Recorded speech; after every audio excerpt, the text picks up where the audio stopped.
Welcome to hit TV. నేను మీ నిర్మల. మరి ప్రస్తుతం మనం బీఆర్ఎస్ భవన్ దగ్గర అయితే ఉన్నాము. మరి కేసీఆర్ గారికి కాళేశ్వరం ప్రాజెక్టుకి సంబంధించి నోటీసులు జారీ చేయడం కూడా జరిగింది. అక్కడ అవినీతి జరిగింది అని చెప్పి మరి ఆ కాళేశ్వరం ప్రాజెక్టు గురించి కూడా అన్ని వివరంగా కూడా ఈరోజు ఎక్స్ప్లెయిన్ చేయడానికి హరీష్ రావు గారు ఇక్కడ బీఆర్ఎస్ భవన్లో అయితే మరి వెల్లడించడం కూడా జరిగింది. అసలు ఎందుకంటే రేవంత్ రెడ్డి గారు చేసిన ఆరోపణలు ఎంతవరకు నిజమో అవి అబద్ధము అని తేలే అవకాశం ఉంది. కాబట్టి మనతో పాటు మరి బీఆర్ఎస్ నాయకురాలు ఉన్నారు. మరి అడిగి తెలుసుకునే ప్రయత్నం అయితే చేద్దాము. నమస్తే మేడం. ముందుగా నమస్తే అండి. ముందుగా నేను మన కేసీఆర్ గారికి నోటీసులు రావడం అనేది తీవ్రంగా ఖండిస్తున్నాము. నోటీస్ ఇవ్వడం అంటే ప్రతి ఒక్క తెలంగాణ ప్రజలకు ఇచ్చినట్టే మేము భావిస్తున్నాము. ఈరోజు తెలంగాణ భవన్లో హరీష్ రావు గారు చాలా క్లియర్గా ఎక్స్ప్లెయిన్ చేశారు. మన కాళేశ్వరం కట్టిన తర్వాత ఎన్ని ఎకరాలకి మనం సాగునీరు, ఎన్ని పొలాలు డెవలప్ అయ్యాయి, ఫిషరీ డెవలప్ అయింది, ఇండస్ట్రియల్ వాటర్ వల్ల ఇండస్ట్రీస్ డెవలప్ అయ్యాయి, ఎన్నో విధాలుగా డెవలప్మెంట్ జరిగింది అనే దానికి ఇవాళ హరీష్ రావు గారు చాలా డీటెయిల్గా సమాధానం చెప్పారు. రేపు కమిషన్ ముందు కూడా చాలా డీటెయిల్గా చెప్తారని, ఖచ్చితంగా రేవంత్ రెడ్డి గారు చేసిన ఆరోపణ ఖచ్చితంగా తిప్పికొడతారని మేము భావిస్తున్నాము. అలాగే రేవంత్ రెడ్డి గారు ఒకటి గుర్తుపెట్టుకోవాలి, ఎప్పుడు చూసినా ఆయన ఒక బట్టగలిసి మీదేసినట్టుగా బీఆర్ఎస్ పార్టీ నాయకుల మీద వేస్తున్నారు. అది చాలా తప్పు. ఈరోజు హరీష్ రావు గారు చెప్పినట్టుగా కాళేశ్వరం అనేది చాలా పెద్ద ప్రాజెక్టు. యాక్చువల్గా చాలా సిడబ్ల్యూసి కావచ్చు, వాప్స్కో కమిషన్స్ కావచ్చు, రకరకాల సెంట్రల్ వాటర్ డిపార్ట్మెంట్స్ కూడా చాలా ప్రశంసలు మనకి ఇచ్చినవి. ఇలాంటి ఒక గొప్ప ప్రాజెక్ట్ మన తెలంగాణలో ఉండడం అనేది మనం గొప్పగా భావిస్తూ రాజకీయాలకి పక్కన పెట్టేసి దీన్ని ఏదైతే ఆ రెండు పియర్స్ అయితే ఏదైతే 7th బ్లాక్లో ఉన్న 2 పియర్స్ అయితే ఇలా కుంగినాయో వాటికి సంబంధించి రీస్టోర్ చేసి దాన్ని మళ్ళీ వాడుకలోకి తీసుకొస్తే ఇంకా బాగుంటుంది. తెలంగాణ చాలా అభివృద్ధి చేస్తారు. దానివల్ల ఆయనకు కూడా ఒక పార్ట్ ఆఫ్ అట్లీస్ట్ కాళేశ్వరంలో ఒక పార్ట్ ఆఫ్ డెవలప్మెంట్కి ఆయన కూడా ఒక కారణం అవుతాడు. కానీ ఇలా అబద్ధాలు చెప్పేసి ఇలా బీఆర్ఎస్ పార్టీ నాయకులని బట్టగాల్చి మీరేయడం వల్ల ఆయన ఇంకా తెలంగాణ చరిత్రలో కూడా ఇంకా హీనుడిగా నిలిచిపోతాడు. సీఎం పదవికి అసలు ఆయన అనర్హుడు. ఏ రకంగా చూసుకున్నా కూడా ఆయన అనర్హుడని తెలిసిపోతుంది. సో నేను ఈరోజు చెప్పేది ఏంటంటే, ఇప్పటికైనా రేవంత్ రెడ్డి గారు కళ్ళు తెరిచి ఇప్పటికైనా ఈరోజు హరీష్ రావు గారు చెప్పిన డీటెయిల్డ్ ఎక్స్ప్లెనేషన్ అన్న విన్నాకైనా ఆయన ఒక అవగాహన తీసుకొని వచ్చి అట్లీస్ట్ ఆయన రిస్టోర్ చేయడానికి ముందుకు రావాలని కోరుకుంటున్నాను. ఓకే అండి. ఇంకొక విషయం ఏంటంటే మరి ఈరోజు హరీష్ రావు గారు కాళేశ్వరం ప్రాజెక్టు గురించి చాలా క్లుప్తంగా కూడా వివరించడం జరిగింది. అక్కడ ఎక్కడ అవినీతి కుంభకోణం జరగలేదు అని చెప్పి మరి రేపు వీళ్ళు విచారణకు వెళ్ళబోతున్నారు. కాబట్టి ఇదేమన్నా యూజ్ అవుతుందంటారా? తెలంగాణ అంటే రేవంత్ రెడ్డి గారి వ్యాఖ్యలను తిప్పికొట్టినట్టు అవుతుందంటారా? డెఫినెట్గా అవుతుందండి. ఏదైతే వాళ్ళు ప్రతిసారి 1,00,000 కోట్ల అవినీతి అక్కడ జరిగిందే 94 లక్షల కోట్ల పని జరిగిందని చెప్పేసి వాళ్ళ హరీష్ రావు గారు చాలా డీటెయిల్డ్గా మన పవర్ పాయింట్ ప్రజెంటేషన్ చెప్పారు.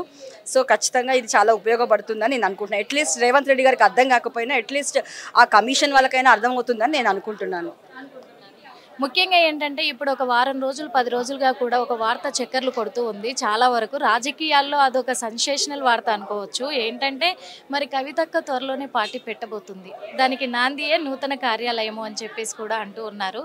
ఇది యాక్చువల్గా ఈ విషయం మీద మాట్లాడాలంటే దానికి చాలా పెద్దవాళ్ళు మాట్లాడాలి. And no comments from my side. Actually నేను పర్సనల్గా అనుకునేది ఏంటంటే, కేసీఆర్ గారి కూతురు అయిన కవితక్క గారు కావచ్చు, కేటీఆర్ గారు కావచ్చు, హరీష్ రావు గారు కావచ్చు, ఎక్కడ ఏ తప్పు చెయ్యరు. దానికి సంబంధించి వాళ్ళు మాట్లాడుకుంటారు. దానిపైన పెద్దవాళ్ళు నిర్ణయం తీసుకుంటారని అనుకుంటున్నాను. నా వరకు అయితే పెట్టరని అనుకుంటున్నాను. ఇంకొక విషయం ఏంటంటే కాళేశ్వరం ప్రాజెక్టుకు సంబంధించి మరి కేసీఆర్ గారు పెద్ద కుంభకోణానికే తాను పాల్పడ్డారు కాబట్టి ఈరోజు ప్రజల్లోకి రాలేకపోతున్నారు. అందుకే ప్రజలు ఓడించారు అని కూడా మొన్న చెప్పడం జరిగింది. అది చాలా అబద్ధం అండి. కేసీఆర్ గారు ప్రజల్లోకి రాకపోయినా అధికారంలో ఉన్నప్పుడే పరిపాలన జరిగింది. 100% డెవలప్మెంట్ జరిగింది. అది ఒక ఇరిగేషన్ డిపార్ట్మెంట్ అని కాదు, ప్రతి ఒక్క డిపార్ట్మెంట్లో ప్రతి ఒక్క శాఖలో డెవలప్మెంట్ జరిగింది. డెవలప్మెంట్ జరుగుతున్నప్పుడు ఒక మనిషి ఒక సీఎం హోదాలో ఉన్నప్పుడు రావాల్సిన అవసరం లేదు. ప్రజలకి అన్ని అందుబాటులోకి వస్తున్నప్పుడు ఒక సీఎం ఏదైతే చెయ్యాలో అది చేస్తున్నప్పుడు ఇంకా ఆయన వచ్చి చెప్పాల్సిన అవసరం లేదు. అట్ ద సేమ్ టైం ఈరోజు రేవంత్ రెడ్డి గారికి సమాధానం మన హరీష్ రావు గారు, కేటీఆర్ గారు, మిగతా బీఆర్ఎస్ పార్టీ నాయకులు చెప్తుంటేనే ఆయనకి సమాధానం లేదు. అలాంటిది ఒక కేసీఆర్ గారు లాంటి ఒక మన తెలంగాణ జాతిపిత అయినటువంటి ఆయన వచ్చి సమాధానం చెప్పాల్సిన అవసరం అయితే లేదు. బికాస్ ఆయన బిహాఫ్ ఆఫ్ అందరూ చాలామంది చెప్తున్నారు. దానికే వాళ్ళు సమాధానం చెప్పలేక ఆగమాగం అవుతున్నారు కాంగ్రెస్ నాయకులు. ఓకే, చివరిగా మరి రేవంత్ రెడ్డి గారికి ఏం చెప్పదలుచుకున్నారు? అదే అండి, రేవంత్ రెడ్డి గారు ఇప్పటికైనా కాళేశ్వరం మీద ఇలాంటి బురద చల్లడం కానీ బట్టగాల్సి మీద వేయడం కానీ పక్కన పెట్టేసి ఏదైతే ఇవాళ 2 పిల్లర్స్ ఉన్నాయో దాన్ని రీస్టోర్ చేసి దాన్ని ఇంటేక్ తీసుకొని వస్తే తెలంగాణకి ఇంకా ఉపయోగపడుతుందని నేను అనుకుంటున్నాను. హిట్ టీవీ యాప్, ఇందులో short news, live news, entertainment shows, movies, digital magazines తో పాటు మీ జిల్లా వార్తలను కూడా ఫ్రీగా చూడొచ్చు.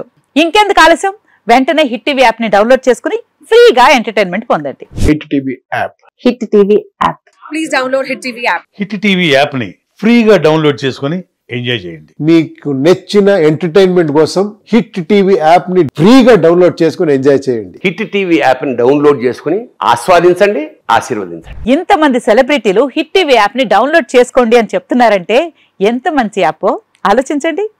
అమెరికా అమెరికా అమెరికా అమెరికాలో చదవాలనుకునే వాళ్ళకి విశ్వసనీయమైన పేరు మన శౌర్య కన్సల్టెన్సీ.